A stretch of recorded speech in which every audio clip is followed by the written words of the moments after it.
Good morning हमारे class 9 10 के प्यारे बच्चों। आज हम लोग चलेंगे जो आपका नरेशन की टॉपिक चल रही है। आज हम लोग इसमें देखेंगे ऑप्टेटिव सेंटेंस को इनडायरेक्ट स्पीच में बदलना। मींस इच्छा सूचक जो आपका वाक्य होता है उसे इनडायरेक्ट स्पीच में कैसे बदलते हैं। आज हम लोग इसके सभी नियम एक ही क्लास में आपका पूरा ऑप्टेटिव सेंटेंस के सभी नियम आपके कवर करने वाले हैं। और ये आपकी ग्रामर की 27वीं क्लास है। इसके पहले 26 क्लास ग्रामर की हो चुकी है, जिसमें हमने अभी तक आपका टाइप्स ऑफ सेंटेंस करा चुके हैं, पार्ट्स ऑफ सेंटेंस में सब्जेक्ट प्रेडिकेट करा चुके हैं, पार्ट्स ऑफ स्पीच में नाउन से लेकर के इंटरजेक्शन तक करा चुके हैं, और इसके साथ साथ नरेशन की आपकी 5 क्लास हो चुकी है।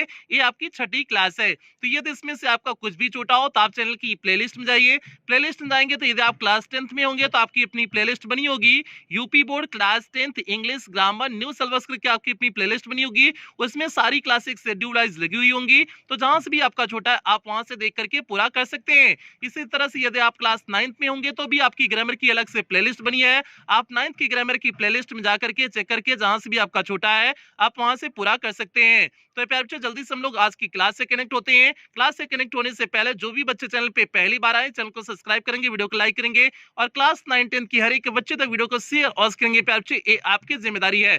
तो जल्दी से हम लोग क्लास शुरू करते हैं। देखिए, पहले हमने लिखी हुई है कि ऑप्टेटिव सेंटेंस आपका होता क्या है। हमने कि हालांकि आपको ऑप्टेटिव सेंटेंस के बारे में पहले इंफॉर्मेशन दे दिए हुए हैं, टाइप्स ऑफ सेंटेंस जब पढ़ाए हुए थे शुरुआती क्लास में, तो वहां पर हमने आपको बताए हुए थे। लेकिन यहाँ पर भी आप लोग जान जाइए कि ऑप्टेटिव सेंटेंस होता क्या है।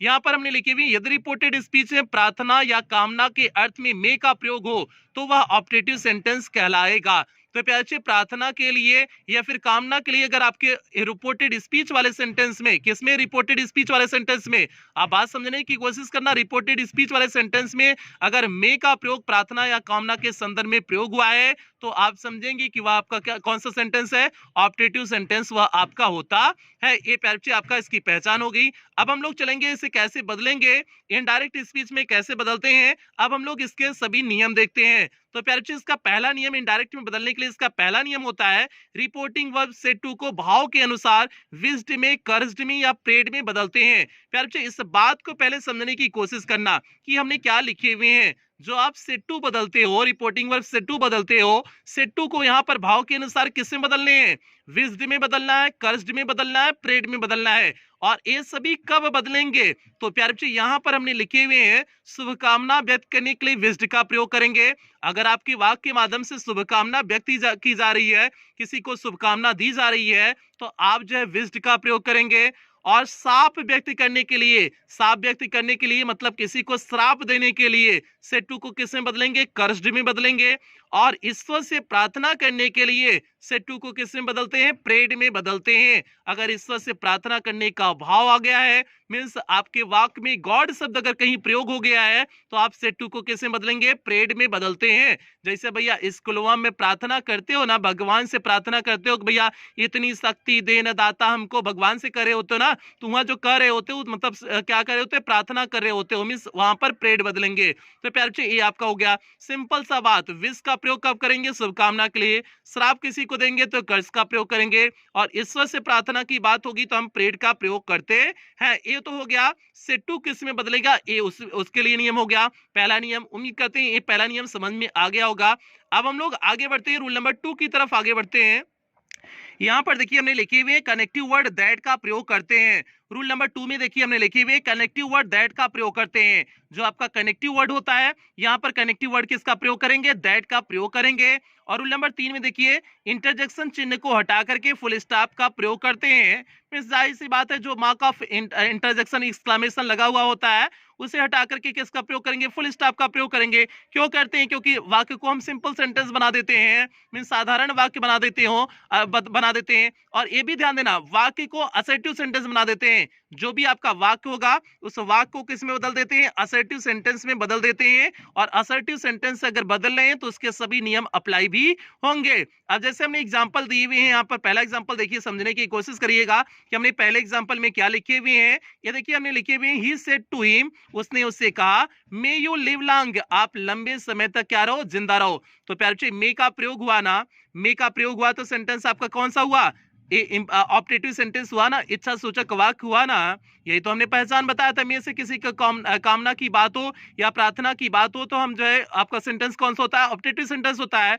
तो ही सेड टू हिम, उसने कहा, मे यू लिव लॉन्ग, आपकी उम्र अच्छी जो है अच्छी हो, मीन्स आप काफी समय तक जिंदा रहो। तो भैया उसके लिए शुभकामना दिए हुए है ना, कर्ज तो नहीं कहे हुए हैं कि भैया तुम बहुत लंबे समय तक जिंदा रहो, कर्ज से श्राप है हमारा, ऐसा तो कहे भी नहीं है। ये शुभकामना दिए हुए हैं, शुभकामना के लिए सेड टू किस में बदल जाएगा, विश्ड में बदल जाएगा। तो हमने इनडायरेक्ट में क्या कर दिया, ही विश्ड कर दिया। उसके बाद हिम लिखा, कनेक्टिव वर्ड कामा, इन्वर्टेड कामा को हटा करके कनेक्टिव वर्ड हम क्या लगाएंगे, दैट लगाएंगे, दैट लिख दिए। उसके बाद वाक्य को असर्टिव वाक्य में बदलना है, मे यू लिव लॉन्ग को किसमें बदलना है, असर्टिव वाक्य में बदलना है। और आपको पता है असर्टिव वाक्य में आपका सब्जेक्ट पहले होता है, तो सब्जेक्ट आपका यू है, यू आपका पहले हो जाएगा, और यू सेकेंड पर्सन है। सेकेंड पर्सन किसके अकॉर्डिंग चेंज होगा, ऑब्जेक्ट के अकॉर्डिंग चेंज होगा। ऑब्जेक्ट आपका हिम है, हिम का सब्जेक्टिव केस क्या हो जाएगा, ही हो जाएगा। हिम का सब्जेक्टिव केस क्या हो जाएगा, ही हो जाएगा। उसके बाद मे का केस में चेंज करते हो, माइट में चेंज कर देते हो, ही माइट लिव लॉन्ग हो गया।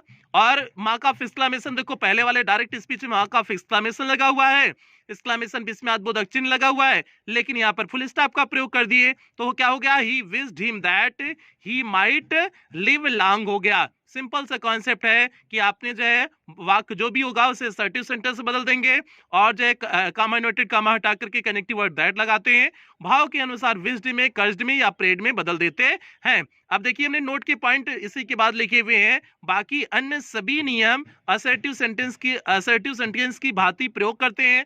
तो असर्टिव सेंटेंस की भांति ही प्रयोग किए, तभी तो मे को माइट में किए, सब्जेक्ट को पहले किए, सेंटेंस को असर्टिव सेंटेंस बनाए, तभी तो किए हुए हैं। और देखिए वाक्य असर्टिव सेंटेंस में बदल भी देते हैं, और वही बात वाक्य को असर्टिव सेंटेंस में बदल देते हैं, जो हमने आपको वही बताया कि वाक्य को असर्टिव सेंटेंस बदलते हैं, उसी के अकॉर्डिंग हमने असर्टिव सेंटेंस का सब्जेक्ट पहले आता है, सब्जेक्ट लिखे, फिर वर्ब लिखे, फिर उसके बाद ऑब्जेक्ट था तो ऑब्जेक्ट लिखे, नहीं तो अदर वर्ड लिखे। इस तरह से आपने जो है किए हुए थे ना, असर्टिव सेंटेंस का वाक्य इसी तरह से बनता है ना। और असर्टिव सेंटेंस बन गया तो जाहिर सी बात है फुल स्टॉप का भी प्रयोग होगा। तो ये आपके परिवर्तन के नियम हो गए, बहुत बेसिक से नियम है। अब हम लोग और कुछ एग्जाम्पल देखते हैं, अगले उदाहरण की तरफ बढ़ते हैं, इसी के बेस पे अगला उदाहरण देखते हैं, उसमें और अच्छे से चीजें समझ में आएंगी। जल्दी से हम लोग दूसरे एग्जाम्पल की तरफ आगे बढ़ते हैं। देखिए यहाँ पर दूसरा एग्जाम्पल लिखे हुए हैं, दूसरे एग्जाम्पल को एकदम ध्यान से समझिएगा। पूजा से, पूजा ने कहा, may you all go to hell, means आप सभी नरक में जाओ, भाड़ में जाओ।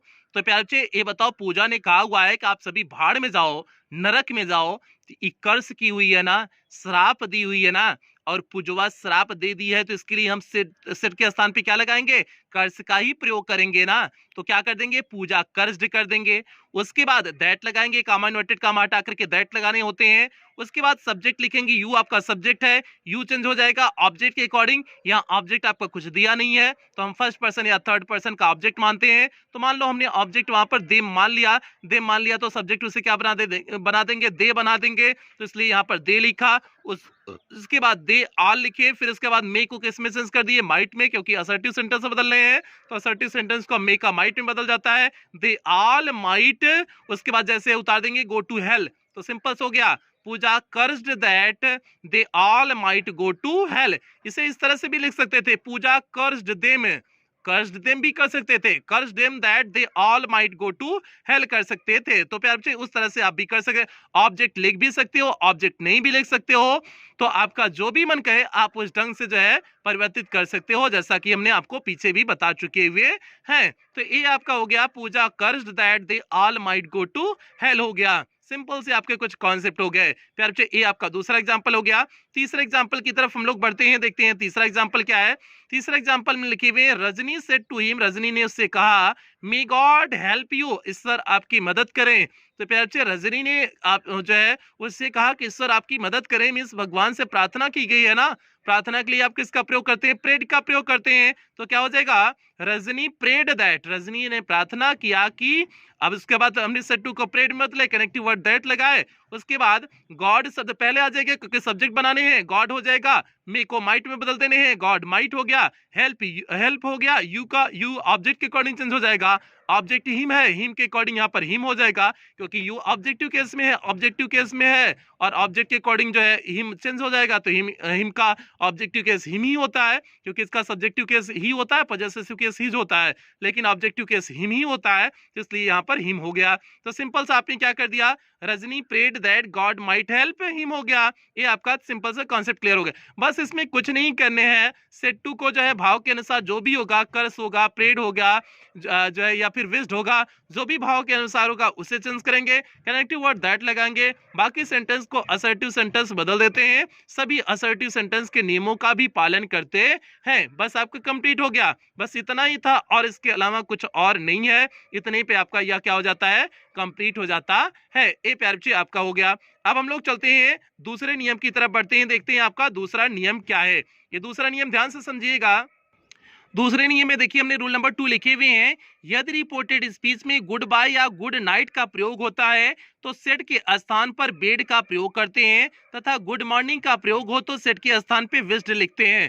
तो प्यारे बच्चे यहाँ पर बात समझने की कोशिश करना, अगर गुड बाय या फिर गुड नाइट का संदर्भ हो तो सेट के स्थान पर हम बेड का प्रयोग करते हैं, BADE वाला बेड है, बेड का प्रयोग करते हैं, और गुड मॉर्निंग हो तो सेट के स्थान पे विस्ड का प्रयोग करेंगे।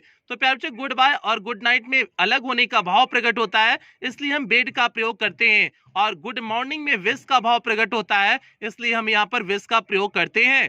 अब प्यारे बच्चे बात समझने की कोशिश करना, एग्जाम्पल के माध्यम से इस नियम को और बेहतरीन ढंग से समझोगे। हो सकता हो कहीं कंफ्यूजन हो आपको, लेकिन जो है एग्जाम्पल के माध्यम से आप बेहतरीन ढंग से समझ जाओगे हम कहना क्या चाह रहे हैं और इसका मतलब क्या है, जो नियम हमने लिखे हुए हैं। अब प्यारे बच्चे यहाँ पर हमने लिखे हुए हैं, ही सेड, एग्जाम्पल देखना पहला, he said goodbye my friends, उसने कहा मेरे दोस्तों अलविदा। अलविदा में प्यारे बच्चे अलग होने का भाव छिपा है, क्योंकि दोनों क्या हो जाते हैं, अलग हो जाते हैं, और बेड में भी जो है अलग होने का भाव छिपा हुआ होता है, इसलिए हम इनके लिए बेड का प्रयोग करते हैं। तो क्या हो जाएगा, he bade goodbye to his friends कर देंगे, या फिर इसी को लिख सकते हैं, he bade his friends goodbye. His friends को हमने ऑब्जेक्ट बना दिया, किसका ऑब्जेक्ट बना दिया, ही का, सेट टू का ऑब्जेक्ट बना दिया, ऑब्जेक्ट, क्योंकि ये आपका वोकेटिव केस में दिया हुआ है ना, माय फ्रेंड्स वोकेटिव केस में दिया हुआ है ना, तो आपका माय फ्रेंड्स को जो है हम ऑब्जेक्ट बना देंगे, तो क्या हो जाएगा, he bade his friends goodbye हो जाएगा। तो ये आपके सिंपल से होते हैं, इसमें कुछ नहीं करने हैं। आपने सेट टू को बेड में बदलोगे, कब बदलोगे, जब गुड बाय का प्रयोग हुआ हो, गुड नाइट का प्रयोग हुआ हो तो सेट टू को बेड में बदलोगे। उसके बाद कनेक्टिव वर्ड की यहाँ तो बात ही नहीं आएगी, जैसे भी होगा हम भाव के अनुसार निकाल लेते हैं। बस इतना ध्यान देने होते हैं कि सेट टू को कैसे बदलने हैं, सेट टू को विस्ड में बदलने हैं, बेड में बदलने हैं, किससे बदलने हैं, बस इस चीज को ध्यान में रखना चाहिए। यहाँ पर प्यारे बच्चे ये आपका पहला एग्जाम्पल हो गया। अब दूसरा एग्जाम्पल ध्यान से समझिए, दूसरा एग्जाम्पल हमने क्या लिखे हुए हैं, गुड नाइट का लिखे हुए हैं। प्यारे बच्चे सेम कॉन्सेप्ट वही आपका अप्लाई होगा, सेम कॉन्सेप्ट आपका अप्लाई होगा। और गुड नाइट के देखिए हमने कई 3 प्रकार से परिवर्तित किए हुए हैं, सभी प्रकार से आप समझिएगा कि किस तरह से परिवर्तित कर सकते हैं। आपका वाक्य क्या लिखे हुए हैं, ही said good night Krishna, he said उसने कहा, good night Krishna, Krishna good night. तो प्यारे बच्चे यहाँ गुड नाइट का भाव प्रकट हो रहा है, गुड नाइट का भाव प्रकट हो रहा है, तो जाहिर सी बात है आपको प्रयोग करना क्या है, सेट टू को किसमें बदलने हैं, बेड में बदलने हैं। तो क्या हो जाएगा, ही बेड हो गया, ही बेड कृष्णा, ही बेड कृष्णा। अब कृष्णा को यहाँ पर क्या बना दिया गया, ऑब्जेक्ट बना दिया गया है, तो डायरेक्ट आप इस तरह से लिख सकते हो, he bed Krishna good night, आप इस तरह से सीधे लिख सकते हो।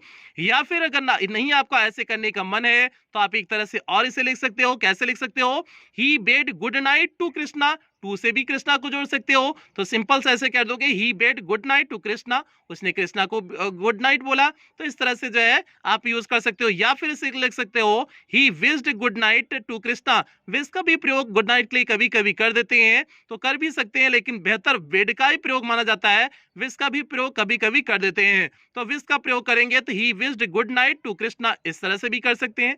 आप जो भी भाव के अकॉर्डिंग जो भी सेंस निकलेगा, लेकिन जहां अलग होने की बात हो वहां बेड का प्रयोग करोगे तो बेहतर होगा। विश का भी प्रयोग कर सकते हैं, ठीक है, तो इस तरह से आप विश का भी प्रयोग कर सकते हैं और बेड का भी अलग होने के संदर्भ में प्रयोग कर सकते हैं। तो प्यारे बच्चे आपका ये हो गया, ये आपके 3 प्रकार से हमने परिवर्तित कर दिए कि आपका गुड नाइट हो या फिर गुड बाय हो, तो आप दोनों को इसी तरह से परिवर्तित कर सकते हैं। अब तीसरा चलते हैं, अब हम लोग जब विश की बात आती है, गुड मॉर्निंग की बात आती है, हम लोग तीसरे एग्जाम्पल की तरफ आगे बढ़ते हैं।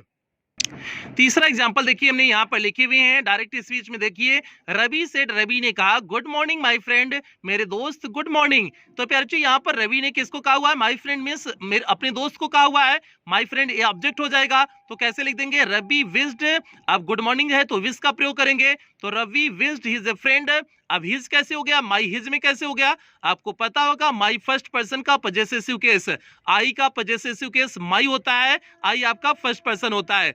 एक इसके अकॉर्डिंग चेंज होगा, सब्जेक्ट के अकॉर्डिंग चेंज होगा, सब्जेक्ट आपका रवि है, रवि के अकॉर्डिंग यहाँ क्या हो जाएगा, हिज हो जाएगा, रवि मतलब ही है, ही का पजेसिव केस क्या हो जाएगा, हिज हो जाएगा, तो इसलिए हमने हिज का प्रयोग यहाँ पर कर दिए हुए हैं। तो क्या हो गया, Ravi wished his a friend good morning, simple से कर दिए, Ravi wished his a friend good morning, ऐसे हमने सिंपल से इसे क्या कर दिए, परिवर्तित कर दिए। और एक तरह से इसे परिवर्तित कर सकते थे, वो कैसे कर सकते थे, जरा देखना, Ravi wished good morning, Ravi ने विश किया, गुड मॉर्निंग विश किया to his a friend, means अपने दोस्त को रवि ने गुड मॉर्निंग विश किया। तो सिंपल से आप इस तरह से भी लिख सकते थे इसे, जैसे मन में आए आप उस तरह से परिवर्तित कर सकते हैं। बस आपको भाव ध्यान रखने हैं कि आपको कौन से भाव हैं, कौन से भाव यहाँ पर दिखाने हैं, उस चीज को आपको एकदम दिमाग में सेट करना होगा, उस चीज को ध्यान रखेंगे तभी चीजें बेहतर होंगी। तो प्यारे बच्चे यही बस आपका जो था, ये आपका था ऑप्टेटिव सेंटेंस, इसके अलावा ऑप्टेटिव सेंटेंस आपका और कुछ नहीं है। उम्मीद करते हैं सारी चीजें आपको बेहतर ढंग से समझ में आई होंगी।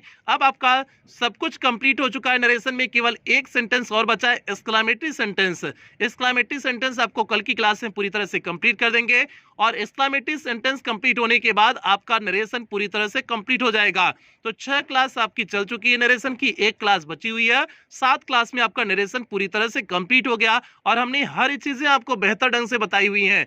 तो इसलिए आप थोड़ा सा अपनी किताब से प्रैक्टिस करिएगा, चीजों को समझने की कोशिश करिएगा, एक बार न समझ में आए दोबारा पढ़ने की कोशिश करिएगा, चीजें बेहतर ढंग से आपको समझ में आ जाएंगी, क्योंकि हम हर एक छोटा सा बड़ा कॉन्सेप्ट आपको बताए हुए हैं। तो प्यारे बच्चे आज की क्लास यहीं कंप्लीट करेंगे, अब मिलेंगे कल वाली क्लास मिलेंगे। हाँ, क्लास समाप्त करने से पहले जो भी बच्चे चैनल पे पहली बार आए हैं, चैनल को सब्सक्राइब करेंगे, वीडियो को लाइक करेंगे, और ये आपकी जिम्मेदारी है प्यारे बच्चे, क्लास 9, 10 की हर एक बच्चे तक वीडियो को पहुंचाना, और खास करके ग्रामीण क्षेत्र के उन बच्चों तक वीडियो को पहुंचाओगे जो बच्चे स्कूल नहीं जा रहे, कोचिंग नहीं जा पा रहे, जिन बच्चों की इसकी अत्यधिक आवश्यकता है, उन बच्चों तक आप अवश्य पहुंचाओगे, ऐसी आपसे अपेक्षा करते हैं। तो प्यारे बच्चे इन्हीं अपेक्षाओं के साथ आज की क्लास कंप्लीट करेंगे। और हाँ, यदि आप हमारे ब्लॉगिंग चैनल से जुड़ना चाहते हैं, जैसे नीचे सूरज यादव जौनपुर करके लिखा गया, आप उसी तरह से यूट्यूब पर सर्च करेंगे, मेरा ब्लॉगिंग चैनल मिल जाएगा, आप वहां से भी मुझसे जुड़ सकते हैं। तो प्यारे बच्चे मिलते हैं कल की क्लास में, मिलते हैं, तब तक आप लोग अपना ध्यान रखें, अपने परिवार का ध्यान रखें। लव यू ऑल प्यारे बच्चों।